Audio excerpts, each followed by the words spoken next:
चलिए अगला कमेंट देख लेते हैं क्या है। बाप मरने की धमकी देता है हमेशा, और एक बार बाप से लड़ाई भी हो गई। फिर उन्होंने पुलिस बुलाकर ड्रग्स के केस में मुझे फंसाना चाहा। वो तो मेरी माँ, सिस्टर, वाइफ सब ने साथ दिया तो केस सॉल्व हो गया। लेकिन पुलिस के जाने के बाद वो फिर दारू पीकर आया और मरने की धमकी देने लगा। पूरा परिवार क्या करे, क्या एक्शन ले बाप के खिलाफ। तो देखिए, कोई कैसी भी धमकी दे, आपको डरना नहीं है। हमें किसी की धमकी से नहीं डरना चाहिए और उन पर ध्यान मत दो, अपना काम करो। जो वो करते हैं उन्हें करने दो। ये इंसान किसी को डराता है तो वो धमकी देता है जब उसे लगता है मेरे पास कोई ऑप्शन नहीं है, यही ऑप्शन है तो मरने की धमकी देता है।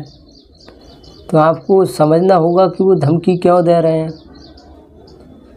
आपको अपने अनुसार चलाना चाह रहे हैं, कंट्रोल करना चाह रहे हैं, तो वो सोच रहे हैं कि और तो मैंने काफ़ी तरीका आजमा कर देख लिए, ये लोग मेरी बात नहीं मान रहे हैं, तो ये और तरीका अपना कर देखता हूँ कि मरने की धमकी दूंगा तो हो सकता है ये वही करने लग जाएं जो मैं जैसा चाहूँगा। तो जो काम सही है सच्चाई के साथ रहें और उसको करें। जो गलत है तो वो गलत है, गलत किसी का भी बर्दाश्त नहीं करें। ये नहीं है कि भाई बाप ही परिवार में बुरा होता है। हर परिवार की अलग अलग स्थिति होती है, अलग अलग सिचुएशन होती है। किसी के परिवार में कोई बुरा होता है, किसी के परिवार में कोई बुरा होता है।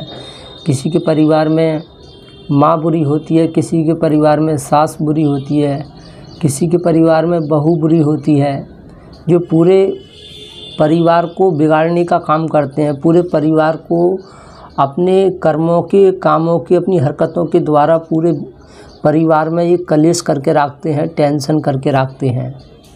तो वो कुछ भी गलत करें उनकी बर्दाश्त बिल्कुल ना करें, चाहे वो कोई भी हो, घर का हो चाहे बाहर का हो। वरना अगर गलत को जब बर्दाश्त करना सीख जाते हैं, गलत को बर्दाश्त करते हैं, तो गलत करने वाले की हिम्मत बढ़ती है और वो भूल जाता है कि मैं ये सही कर रहा हूँ, गलत कर रहा हूँ। उसे ऐसा लगता है मैं अच्छा ही कर रहा हूँ, तो वो उसकी हदें बढ़ जाती हैं, जिससे क्या होता है अंदर ही अंदर क्रोध बढ़ता है, और जब वो क्रोध बम बन के फटता है तो फिर पूरे घर का विनाश हो जाता है। तो शुरू में ही गलत इंसान का बिल्कुल बर्दाश्त ना करें, इसी में समझदारी है। जो आप परिवार में सारे लोग जो काम कर रहे हैं उस पर ध्यान दें। वो धमकी देते हैं, बिल्कुल ध्यान ना दें। जितना उन पर ध्यान दोगे उतना ही आपकी समस्या बढ़ती जाएगी। आपको लगेगा कि यार ये क्या हो गया, वो क्या हो गया। जितना डरोगे तो वो हकीकत में ही सुसाइड कर सकते हैं, आत्महत्या कर सकते हैं, धमकी दे सकते हैं। अब वो उनकी ज़िंदगी है, उनके हाथ में, वो जाने, उनका काम जाने क्या करते हैं। आपका काम है सिर्फ समझा कर देख लिया, नहीं मान रहे हैं तो उनसे दूरी बना कर रखो। उनसे ज़्यादा कहने का मतलब यह है, एक दया भाव रखें, ना दोस्ती रखें, ना नफ़रत रखें। वो जैसा कर रहे हैं उन्हें करने दो, आप अपना काम करें, सारे परिवार के लोग अपना अपना काम करें, उन पर ध्यान ना दें। और ज़्यादा ही अगर पीकर परेशान करते हैं तो पुलिस को बुलाएं, फ़ोन करें, उनकी हरकतों के बारे में बताएं, किस तरह से वो आपको ब्लैकमेल कर रहे हैं, आपको धमकी दे रहे हैं, उसके बारे में बताएं, कंप्लेन करें उनकी। इससे क्या होगा, उन्हें सबक मिलेगा और फिर वो दोबारा आपको धमकी नहीं देंगे, किसी को भी। तो जो इंसान जितना डरता है उतना ही उसको डराया जाता है। पहले इंसान देख लेता है इसकी क्या कमज़ोरी है, इसको कैसे कंट्रोल किया, ऐसा कैसे इसको डराया जा सकता है। कमज़ोरी पकड़ लेता है। जब उन्होंने पहली बार आपसे कहा कि मैं मर जाऊंगा, मरने की धमकी दी, तो आप लोग सभी डर गए। तो वो समझ गए कि हाँ, मैं मरने की धमकी दूंगा तो ये लोग शांत हो जाएंगे, मैं जो कुछ करूंगा और ये मुझे करने से नहीं रोकेंगे। जब उन्होंने मरने की धमकी दी, जैसे उन्होंने मरने की धमकी दी और आप सभी लोग डर गए, फिर वो उन्होंने जो कुछ किया आपने उनको टोका नहीं। आपने सोचा कि यार ये अगर इनको कुछ हो गया तो सबकी जान आफत में आ जाएगी, तो फिर आप सब लोग चुप पड़ गए। तो उनको हौसला मिल गया। उन्होंने सोचा अरे कि मैंने मरने की धमकी दी तो ये लोग अब शांत हो गए, अब मुझसे कोई कुछ नहीं बोल रहा है। अच्छा, तो अगली बार ये मुझे रोकने की कोशिश करेंगे तो मैं मरने की ही धमकी दूंगा। तो उनसे बोल दीजिए, देखिए आप मरने की धमकी दो चाहे कुछ भी करो, पर हम नहीं डरने वाले हैं। गलत करोगे तो हम करने नहीं देंगे, चाहे भला सा मरना हमको भी क्यों ना मरना पड़े। यहाँ अमर तो कोई नहीं है, आज आप मर जाएंगे तो कल हमको भी मरना है, सबको मरना है। यहाँ सबने जो जन्म लिया है मरने के लिए ही लिया है, मरना तो सभी को है, हम नहीं डरते हैं। आपको जो करना है कीजिए, हम गलत बिल्कुल सहन नहीं करेंगे। इस तरह से साफ बोल दीजिए। और देखिए,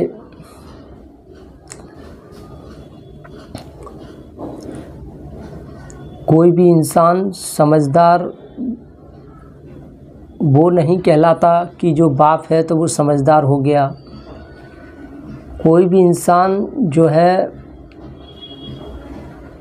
भाई बनता है, बाप बनता है, दादा बनता है, नानी बन जाता है, नाना बन जाता है, तो इसका मतलब ये नहीं है कि वो समझदार हो गया। उसका सम्मान करना चाहिए। कोई इंसान बाप बन गया तो वो समझदार हो गया, ऐसा नहीं है। यहाँ पर समझदार वो इंसान माना जाता है, भगवान के समान वो माना जाता है जिसके अंदर जो इंसान मेहनत करता है, मेहनत करके ज्ञान अर्जित करता है, समझदारी अच्छी चीज़ों को देखता है, गलत नशाबाजी में नहीं पड़ता है, अच्छी वीडियोज़ देखता है, अपने ज्ञान को बढ़ाता है, समझ को बढ़ाता है, वो इंसान समझदार कहलाता है। और जो अपने बीवी बच्चों की परवाह करे, उनको भी ज्ञान की तरफ लेकर जाए, वो इंसान समझदार होता है। और ऐसा इंसान ही भगवान के समान होता है। तो इस बात को ध्यान रखें, सभी माँ बाप भगवान के समान नहीं होते हैं। कुछ माँ बाप राक्षस होते हैं और ऐसे राक्षसों से सावधान रहें। और जो माँ बाप भगवान के समान होते हैं उनका हमेशा सम्मान करें। तो सभी माँ बाप गलत नहीं होते हैं, सभी माएँ गलत नहीं होती हैं, सभी बाप गलत नहीं होते हैं। कुछ बाप ऐसे होते हैं जो हकीकत में इनकी पूजा करनी चाहिए, हकीकत में ही वो भगवान के समान होते हैं। और कुछ बाप ऐसे होते हैं जो हकीकत में राक्षस होते हैं। उनको घर से निकालना, धक्का मारना, उनको उनसे नाता तोड़ना, रिश्ता तोड़ना ही समझदारी होती है। तो जो इंसान गलत करे उससे कोई रिश्ता मत रखो, मेहनत करो, अपने दम पर जीना सीखो। यहाँ कोई भी इंसान किसी के दम पर लंबे समय तक नहीं जी सकता। यहाँ अधिकांश लोग स्वार्थी हैं, अपने मतलब के लिए दूसरे की कदर करते हैं, दूसरे का सम्मान करते हैं। लोग कहते हैं कि माँ बाप जन्म देते हैं इसलिए सबसे बड़े होते हैं, माँ बाप भगवान इसलिए होते हैं क्योंकि वो हमें जन्म देते हैं। तो यहाँ जन्म देने से कोई माँ बाप भगवान नहीं बन जाता है। भगवान वो जब ही बनता है जब बच्चे को जन्म देकर उसे जानवर से इंसान बनाए, मूर्ख से समझदार बनाए, अज्ञानी से ज्ञानी बनाए। माँ बाप जो बच्चों को पढ़ाते लिखाते हैं, आध्यात्मिक ज्ञान देते हैं, उनके अंदर समझदारी पैदा करते हैं, इंसानियत पैदा करते हैं और उन्हें ज्ञान की तरफ ज़बरदस्ती लेकर जाते हैं, वो माँ बाप भगवान होते हैं। वरना पैदा करने से कोई माँ बाप भगवान थोड़ी नहीं हो जाते हैं। पैदा तो हैं सभी लोग करते हैं। जो आतंकवादी होते हैं वो भी माँ बाप होते हैं, कोई राक्षस होता है वो भी माँ बाप होता है, जानवर भी जो है जानवर होते हैं वो भी माँ बाप बनते हैं, कुत्ता भी माँ बाप बनते हैं, कुतिया भी माँ बनती है। तो यह माँ पैदा करना तो सभी लोग पैदा करते हैं, जानवर करते हैं, जीव करते हैं, सभी पैदा करते हैं। तो क्या वो भगवान हो गए उसके लिए? कोई लफंगा है, दिन दहाड़े लड़कियों को छेड़ रहा है, परेशान कर रहा है, चोरी कर रहा है, किसी को सता रहा है, किसी को बेदर्दी से उसकी मार लगा रहा है बुरी तरह, उसकी शादी कर दी जाए, फिर बच्चे पैदा हो गए, बीवी को मार रहा है हद से ज़्यादा, बच्चों को जब पढ़ा लिखा नहीं रहा है उनसे फ़ायदा उठा रहा है, उनसे शराब मंगवा रहा है ख़रीद कर, उनसे कमाई करवा रहा है कच्ची उम्र में, तो क्या वो बाप भगवान के समान हो गया? लोग बहुत ज़्यादा कमेंट करते हैं, बोलते हैं कि ये माँ बाप के ख़िलाफ़ भड़का रहा है। अरे जो सच्चाई है मैं सच्चाई दिखा रहा हूँ, मैं क्या भड़का रहा हूँ? जो सच है वो मैं आपको दिखा रहा हूँ, बता रहा हूँ। तो लोग ये सोचते हैं कि किसी ने मन में ठान लिया है कि पत्नी ही सब कुछ होती है, तो ये ज़रूरी थोड़ा ही पत्नी ही सब कुछ होती है। कुछ को ऐसा लगता है कि माँ बाप ही सब कुछ होते हैं, कुछ को ऐसा लगता है कि भगवान ही सब कुछ है, किसी को ऐसा लगता है अरे नहीं भाई अपना होता है, भाई से बड़ा कोई नहीं होता, किसी को ऐसा लगता है कोई किसी का भाई नहीं होता है। तो देखिए यहाँ पर कोई भी इंसान सही हो सकता है, कोई भी गलत हो सकता है, यहाँ रिश्ते से कोई मतलब नहीं है। कभी कभी दोस्त इतना साथ दे जाता है कि अपना सगा भाई नहीं दे सकता, और कभी कभी भाई इतना साथ देता है कि दोस्त नहीं दे सकता। तो ये हर चीज़ अनिश्चित है। कभी कभी अपने परिवार का इंसान इतना साथ नहीं देता, इतना अनजान व्यक्ति साथ देता है। कभी कभी कोई रिश्तेदार बहुत ज़्यादा साथ दे जाता है, कभी कभी कोई रिश्तेदार बुरा भी होता है। तो सभी तरह का ये ज़माना है। और यहाँ लोग हम कहते हैं कि कोई किसी का नहीं होता है, तो इसका क्या मतलब है? कोई किसी का क्या मतलब है? लोग सोचते हैं अच्छा, फिर वो अपने लिए जीने लग जाते हैं, दूसरों की मदद नहीं करते, दूसरों की हेल्प नहीं करते, दूसरों का सहारा नहीं बनते। वो ये सोचते हैं या कोई किसी का नहीं है, यह सोचकर वो किसी का साथ नहीं देते हैं, जबकि ये गलत है। कोई किसी का नहीं होता, ये महान लोगों ने भी कहा है। इसका मतलब ये हो गया कि जब इंसान पैदा होता है तो किसी को साथ लेकर नहीं आता है, और जब मरता है तो किसी को साथ लेकर नहीं आता है। अकेला आया था अकेला जाएगा, इसलिए कहते हैं कोई किसी का नहीं होता। कोई किसी का मतलब ये हो गया कि कोई किसी के साथ नहीं जाता है, ना कोई किसी के साथ आता है। इसका मतलब ये थोड़ी नहीं हो गया कि भाई किसी की मदद नहीं करना चाहिए, किसी का सम्मान नहीं करना चाहिए। कोई किसी का नहीं होता। कोई अगर परेशानी में है तो उसको देखकर इग्नोर कर दिया, नज़रअंदाज कर दिया। जब हम किसी की मदद नहीं करेंगे तो कोई हमारी मदद कैसे करेगा? जब हम किसी को अपना नहीं मानेंगे तो सामने वाला हमें अपना कैसे मानेगा?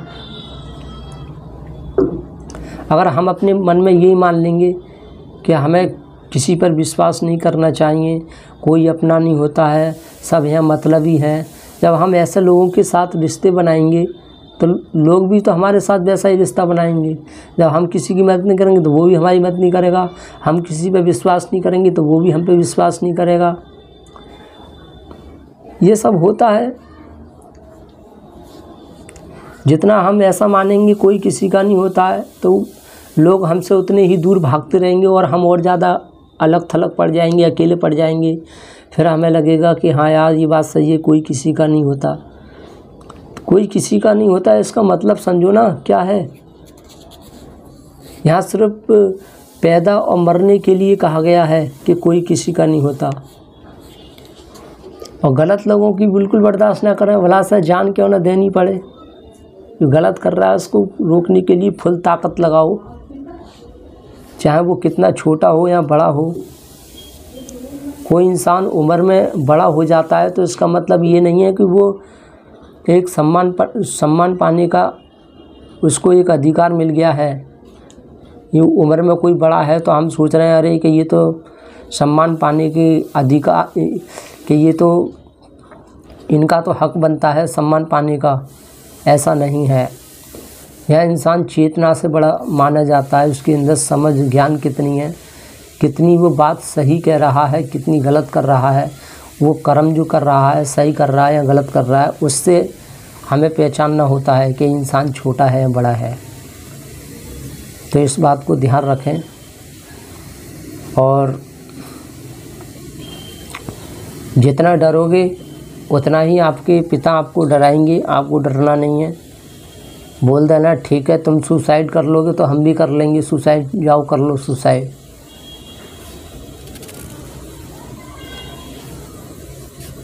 तुम हमें डराना चाहते हो इस तरह से बोलकर, जाओ कर लो सुसाइड, जो होगा सो देख लेंगे, जो किस्मत में होगा वो देखा जाएगा, जो करना है कर लो, तुम्हारी ज़िंदगी है, तुम तो कभी भी मर सकते हो, कभी भी जी सकते हो, कुछ भी कर सकते हो। मेरी ज़िंदगी है, मैं चाहूँ कुछ भी कर सकता हूँ, कभी भी मर सकता हूँ, कुछ भी कर सकता हूँ। अगर मैं उसकी परवाह करूँ तो क्या मेरी परवाह करने से वो रुक जाएगा इंसान?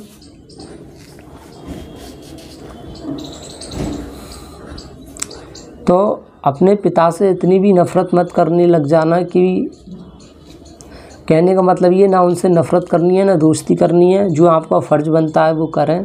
तो चलिए वीडियो यहीं पर हम विराम देते हैं, और जो लोग देख रहे हैं उनकी कोई भी समस्या हो हमारे पास कमेंट कर सकते हैं। धन्यवाद।